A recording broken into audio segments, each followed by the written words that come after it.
Infinite Jest by David Foster Wallace. 7 November, Year of the Depend Adult Undergarment.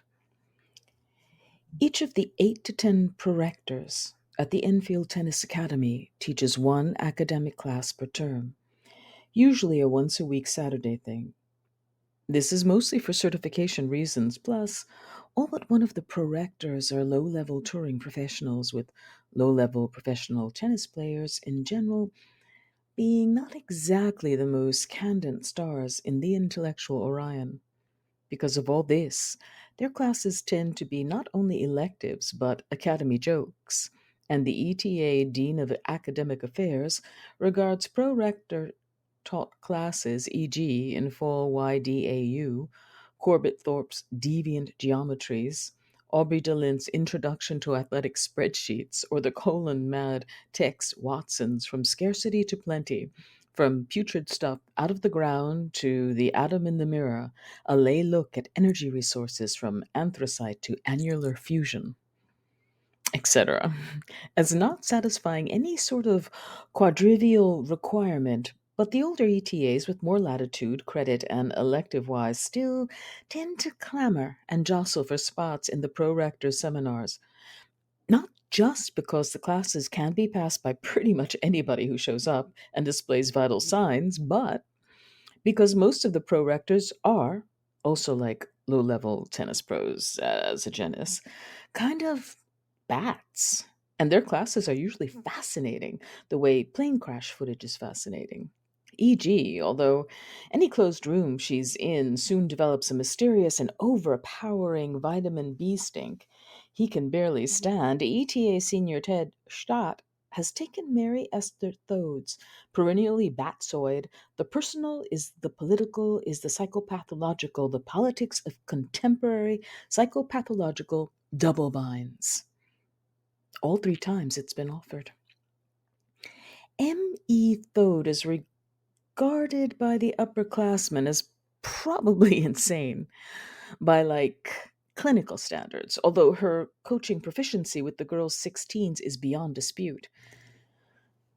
A bit on the old side for an ETA pro-rector, Thode had been a pupil of Coach G. Stitt, back at Stitt's infinite old crop and epaulette Harry Hopman program in Winter Park, Florida.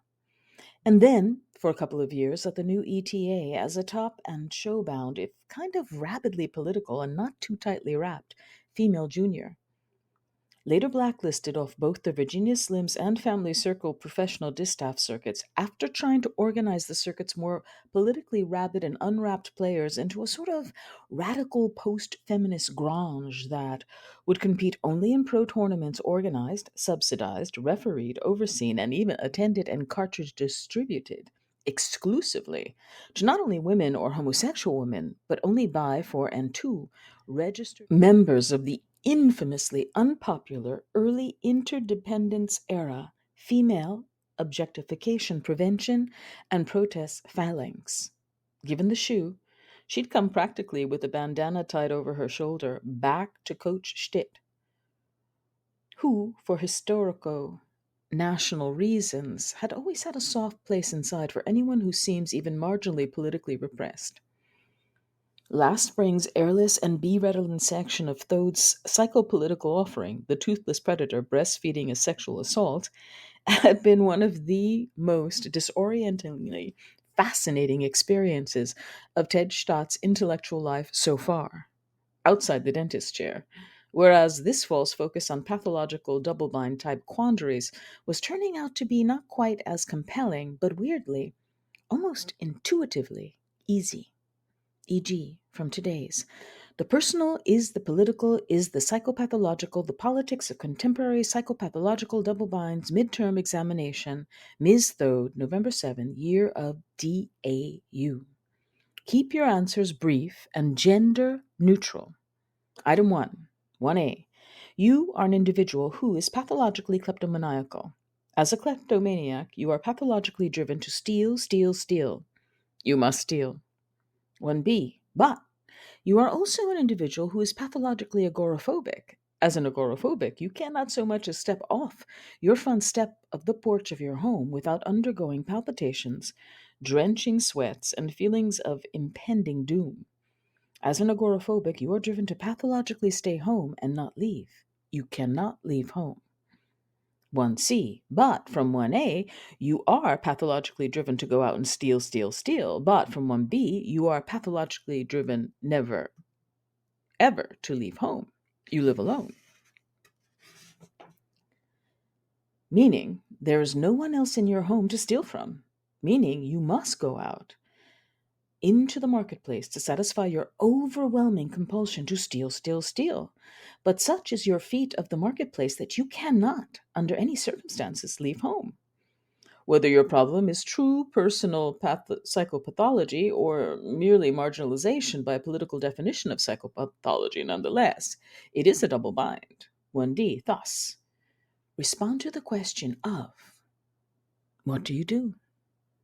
Stott was just looping the D in mail fraud when Jim Trollsch's pseudo radio program, backed by its eustachian crumpling operatic soundtrack, Game Over 112, Westhouse's ETA intercom speaker up over the classroom clock, when no away tournaments or meets were going on. WETA Student Run Radio got to broadcast ETA related news, sports, and community affairs for 10 or so minutes over the closed circuit intercom every Tuesday and Saturday during the last PM class period, like 14:35 to 14:45 hours. Trollsch, who's dreamed of a tennis broadcast career ever since it became clear very early that he would be in no way showbound, the Trollsch who spends every last fin his folks send him on his staggering Interlace SPN Pro Match cartridge library and spends almost every free second calling pro action with his room's TP's viewers volume down. The kind of pathetic Trollsch who shamelessly kiss-asses the Interlace SPN sportcasters whenever he's on the scene of an ISPN recorded junior event, pestering the sportcasters and offering to get them donuts and Joe, etc. The Trollsch, who already owns a whole rack of generic blue blazers and practices combing his hair so that it has that glassy toupee-like look of a real sportcaster.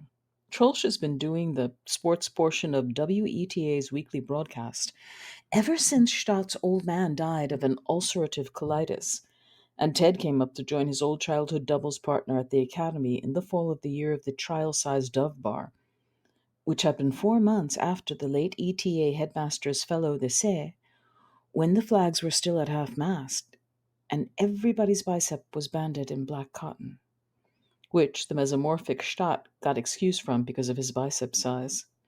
Troll's had already been doing WETA sports when he came, and he's been undislodgeable from the post ever since.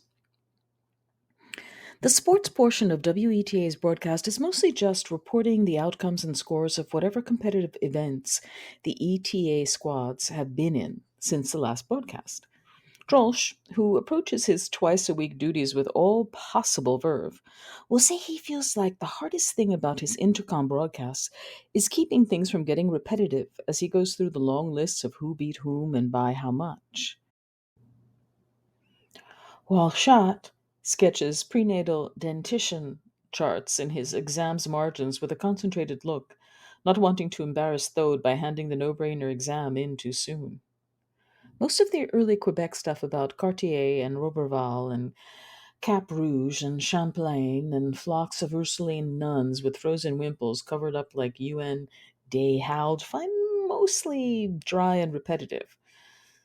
The wig and jerk and gentlemanly warfare stilted and absurd like slow motion slapstick, though everyone been sort of queasily intrigued by the way the English commander Amherst had handled the Hurons by dispensing free blankets and buckskin that had been carefully coated with smallpox variola. 14's A3 Felicity's Week went absolutely SACPOP on PW Kiki's Pfefferbuilt 7661, while Gretchen Holt made PW's Tammy Taylor Bing sorry her parents ever were ever even in the same room together, 6063 at 5, and Kittleplan grimaced and flexed her way to a 752663 win over Paisley Stencap, right next to where Jolene Christ at 6 was doing to PW's Mona Kent what a quality boot can do to a toadstool. 2 and 2. Saluki faced Terry Pontrincourt leans back in her chair and closes her eyes and presses her palms hard against her temples and stays like that all the way through every WETA broadcast, which always interrupts her last period lecture and puts this section slightly and maddeningly behind separation and return's other section, resulting in 2 required lesson preps instead of 1. The sour Saskatchewanese kid next to Hal had been making impressive schematic drawings of automatic weaponry in his notebook all semester. The kid's assigned ROM diskettes were always visible in his book bag still in their wrapper. Yet the Scotch kid always finished his quizzes in like 5 minutes. It had taken up to the week before Halloween to get through with the BS 67 Levesque Partie and Black Québécoise, and early Front de la Libération Nationale stuff, and up to the present interdependent era. Pontrincourt's lecture voice had gotten quieter and quieter as history's approached its contemporary limit, and Hal, finding the stuff rather more high concept and less dull than he'd expected, seeing himself as at his most innermost core apolitical, nevertheless found the Quebecois separatism mentality almost impossibly convolved and confused and impervious to U.S. parsing. Plus, was both calm and repelled by the fact that the contemporary anti ONAN insurgent stuff provoked in him a queasy feeling. Not the glittery disorientation of nightmares or on court panic, but a soggier, more furtive, nauseous kind of sense as if someone had been reading mail of Hal's that he thought he'd thrown away. The proud and haughty Quebecois had been harassing and even terrorizing the rest of Canada over the separation issue for time out of mind. It was the establishment of ONAN and the gerrymandering of the Great Convexity, Poutrincourt's Canadian recall, that turned the malevolent attention of Quebec's worst post FL insurgents south of the border. Ontario and New Brunswick took the continental Anschluss and the territorial reconfiguration like good sports. Certain far right fringes in Alberta weren't too pleased, but not much pleases an Albertan far rightist anyway. It was, finally, only the proud and haughty Quebecois who whinged, and the insurgent cells of Quebec who completely lost their political ship. Quebec's anti ONAN and thus U.S. separatisteurs, the different terrorist cells formed when Ottawa had been the foe, proved to be not a very nice bunch at all.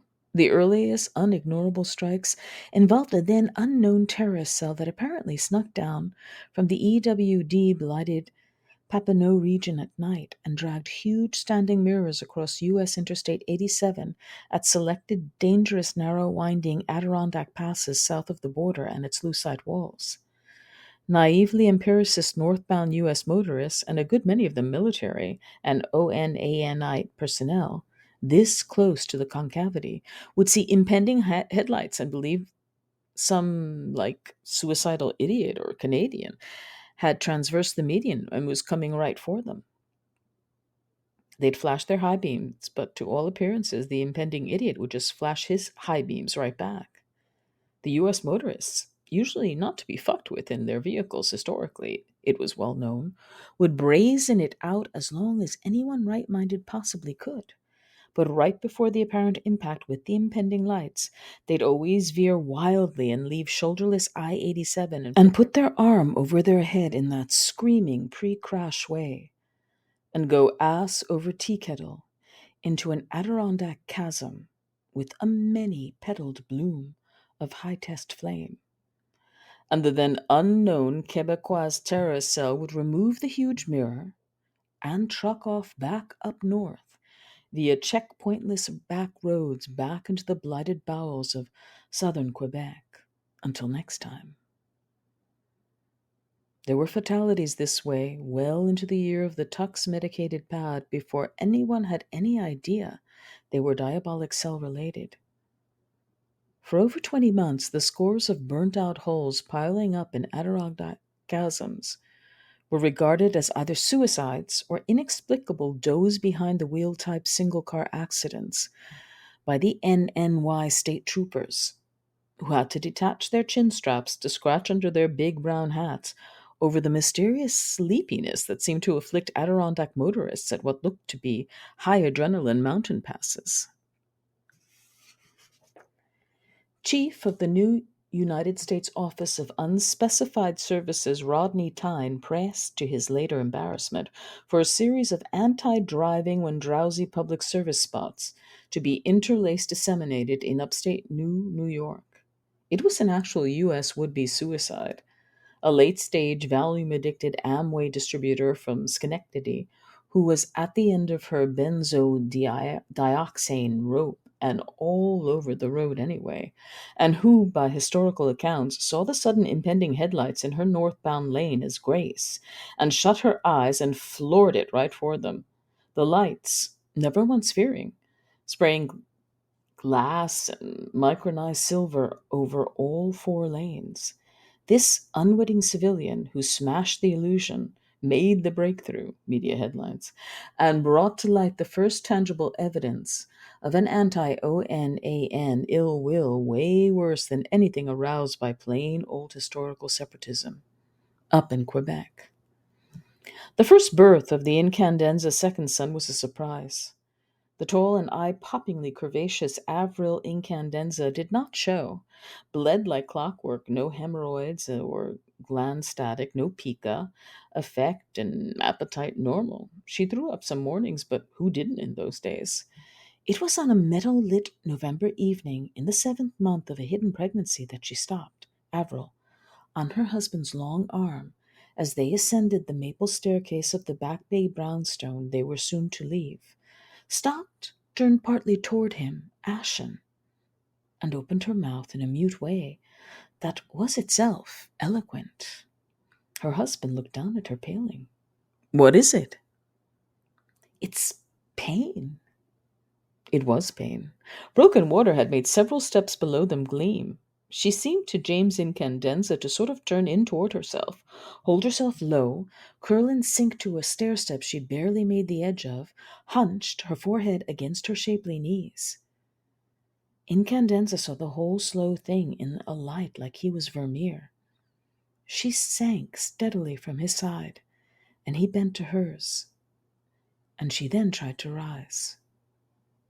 "Wait, wait, wait, wait, wait, wait! It's pain!" A bit ragged from an afternoon of wild turkey and low-temperature holography, James had thought Avril was dying right before his eyes. His own father had dropped dead on a set of stairs. Lucky, Avril's half-brother Charles Tavis was upstairs, using the portable stairmaster he'd brought with him for an extended and emotional battery recharging visit the preceding spring, after the horrible snafu with the video scoreboard at Toronto's Sky Dome.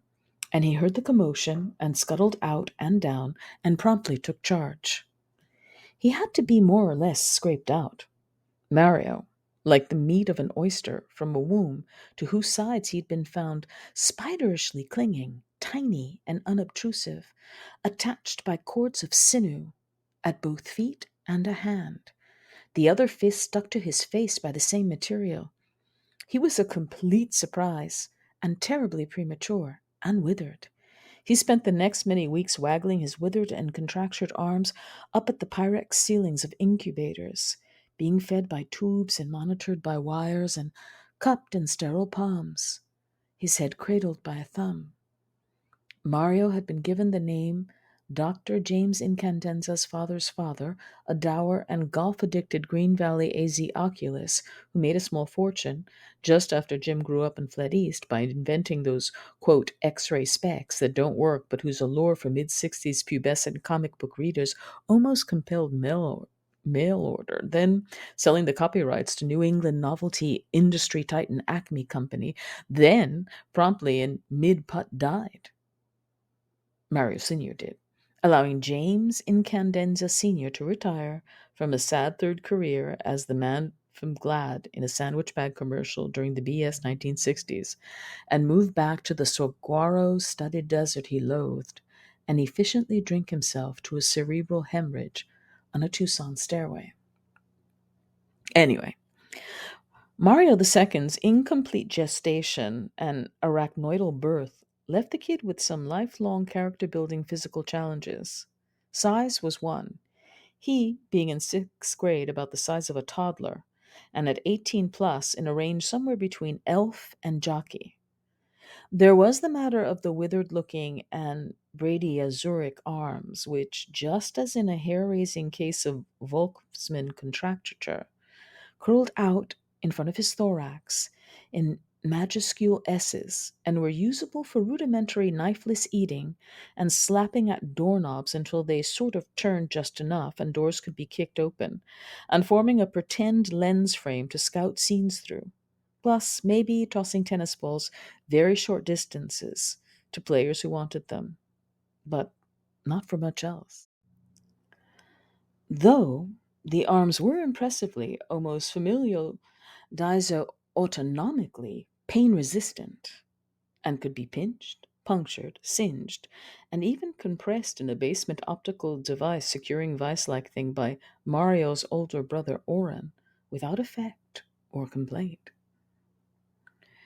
Brady pedestrianism wise, Mario had not so much club feet as more like block feet.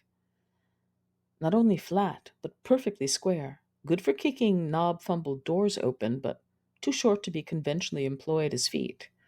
Together with the lordosis in his lower spine, they forced Mario to move in the sort of lurchy half stumble of a vaudeville inebriate, body tilted way forward, as if into a wind, right on the edge of pitching face first onto the ground, which as a child he did fairly often, whether given a bit of shove from behind by his other brother Oren or not.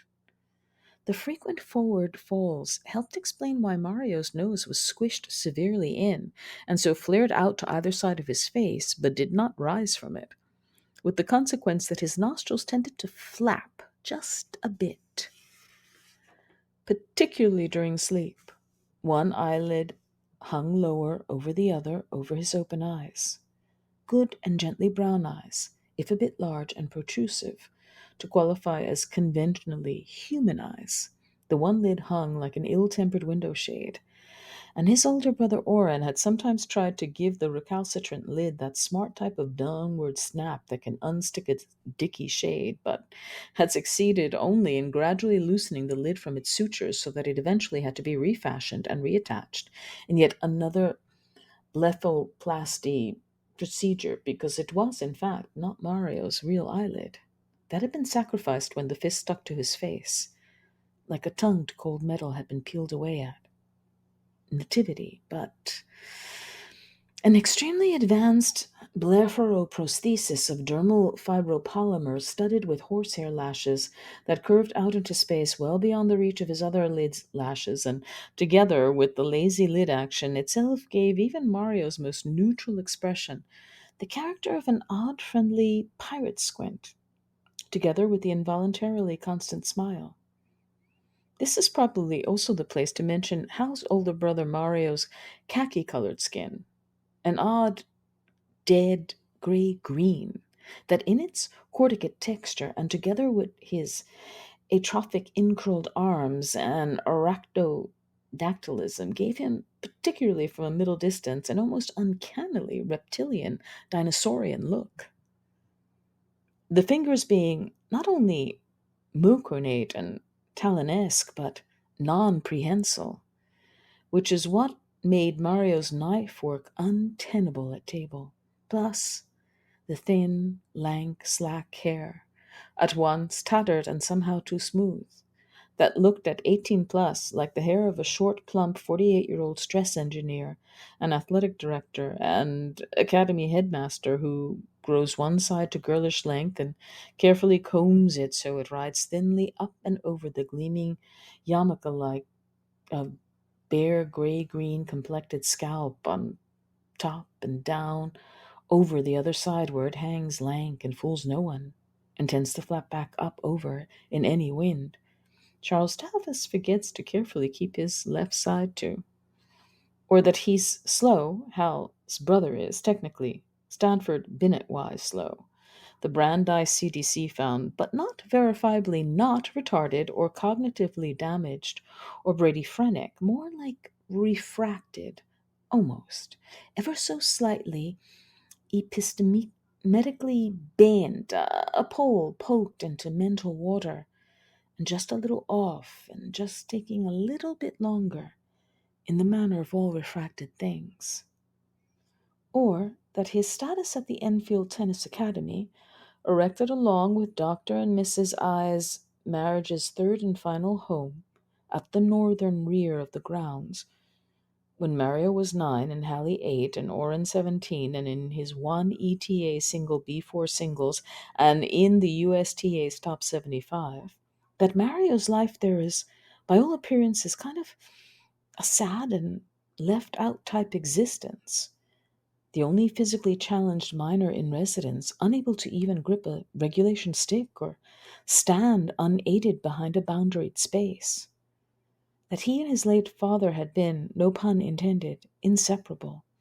That Mario had been like an honorary assistant production assistant and carried the late Incandenza's film and lenses and filters in a complex backpack the size of a joint of beef for most of the last 3 years of the late blooming filmmaker's life, attending him on shoots and sleeping with multiple pillows and small, soft, available spaces in the same motel room as himself, and occasionally tottering out for a bright red plastic bottle of something called Big Red Soda Water, and taking it to the apparent mute veiled graduate intern down the motel's hall, fetching coffee and joe and various pancreatitis remedies and odds and ends for props and helping D. Leith out with continuity when Incandenza wanted to preserve continuity, basically being the way any son would be whose dad let him into his heart's final and best loved love. Lurching gamely but not pathetically to keep up with the tall, stooped, increasingly Batman's slow, patient 2 meter stride through airports, train stations, carrying the lenses, inclined ever forward but in no way resembling any kind of leashed pet.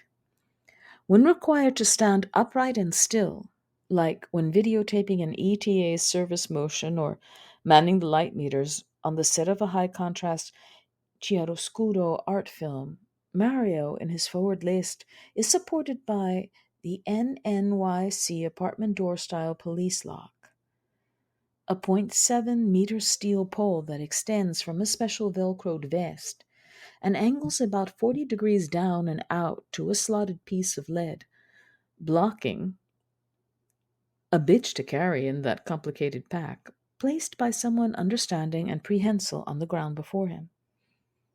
He stood thus buttressed on sets himself, had helped him erect and furnish and light.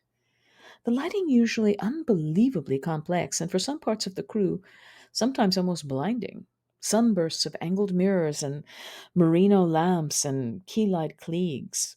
Mario getting a thorough technical grounding in a cinematic craft he never even imagined being able to pursue on his own until Christmas of the year of the trial-sized Dove Bar, when a gaily wrapped package forwarded from the offices of Incandenza's attorney revealed that himself had designed and built and legally willed, in a codicil, to be gaily wrapped and forwarded for Mario's 13th Christmas a trusty old Bolex H64 Rex 5 tri-lensed camera, bolted to an oversized old leather aviator's helmet and supported by struts whose ends were the inverted tops of training room crutches and curved nicely over Mario's shoulders, so the Bolex H64 required no digital prehensility because it fit over Mario's oversized face, like a tri-plated scuba mask, and was controlled by a sewing machine adapted foot treadle. But even then, it took some serious getting used to. And Mario's earliest pieces of digital juvenilia are marred and enhanced by this palsied, pointing every which way quality of his like home movie shot at a dead run.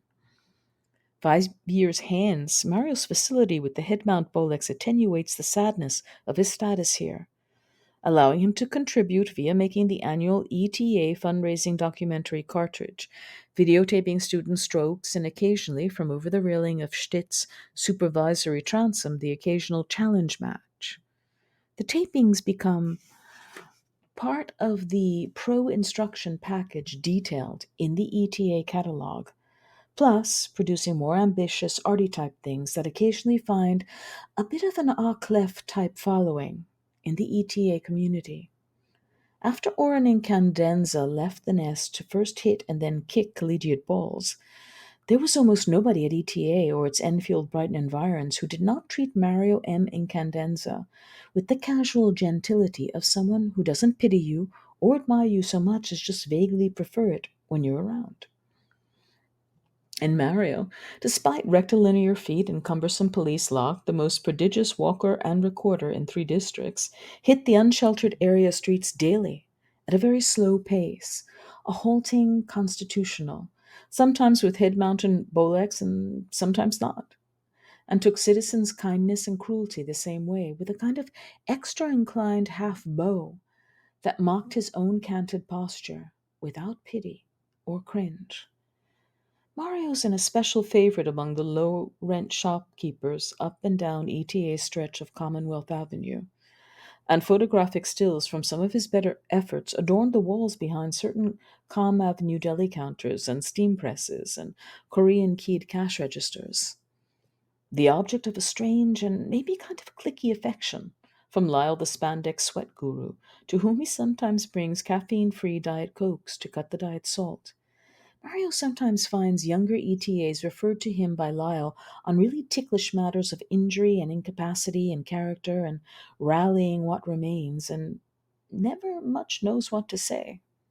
Trainer Barry Loach all but kisses the kid's ring, since it's Mario who, through coincidence, saved him from the rank panhandling underbelly of Boston Commons Netherworld, and more or less got him his job.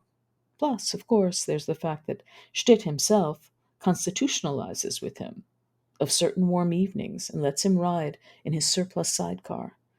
An object of some weird, attracto-repulsive gestalt for Charles Davis, Mario treats CT with the quiet deference he can feel his possible half-uncle wanting, and stays out of his way as much as possible for Tavis's sake. Players at Denny's, when they all get to go to Denny's, almost vie to see who gets to cut up the upable parts of Mario's under 12 size kilo breakfast. And his younger and way more externally impressive brother Hal almost idealizes Mario secretly.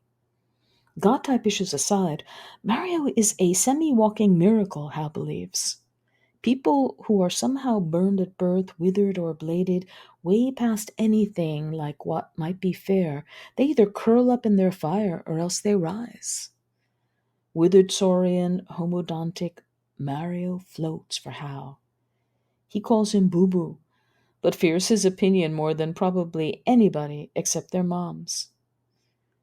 Hal remembers the unending hours of blocks and balls on the hardwood floors of early childhood's 36 Bell Avenue West in MA.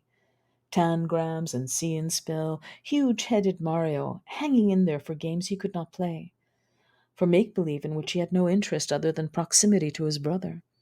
Avril remembers Mario still wanting Hal to help him with bathing and dressing at 13, an age when most unchallenged kids are ashamed of the very space their sound pink bodies take up, and wanting the help for Hal's sake, not his own. Despite himself, and showing a striking lack of insight into his mom's psyche, Hal fears that Avril sees Mario as the family's real prodigy, as in-bent savant-type genius of no classifiable type, a very rare and shining thing, even if his intuition, slow and silent, scares her. His academic poverty breaks her heart. The smile he puts on each AM without fail since the suicide of their father makes her wish she could cry. This is why she tries so terribly hard to leave Mario alone, not to hover or ring, to treat him so less specially than she wants. It is for him. It's kind of noble, pitiable. Her love for the son who was born a surprise transcends all other experiences and informs her life, Hal suspects. It was Mario, not Avril, who obtained Hal his first copies of the unabridged OED at a time when Hal was still being shunted around for the assessment of possible damage. Boo Boo pulling them home in a wagon by his bicuspids over the fake rural blacktop roads of upscale Weston months before Hal tested out at whatever's beyond eidetic on the mnemonic verbal inventory designed by a dear and trusted colleague of the moms at Brandeis. It was Avril, not Hal, who insisted that Mario live not in HMH with her and Charles Tavis, but with Hal in an ETA subdorm. But in the year of dairy products from the American heartland, it was Hal, not she, who, when the veiled legate from the Union of the Hideously and Improbably Deformed showed up at the ETA's driveway's portcullis to discuss with Mario issues of blind inclusion versus visual estrangement, of the openness of concealment the veil might afford him. It was Hal, even as Mario laughed and half bowed. It was Hal, brandishing his Dunlop stick, who told the guy to go peddle his linen someplace else.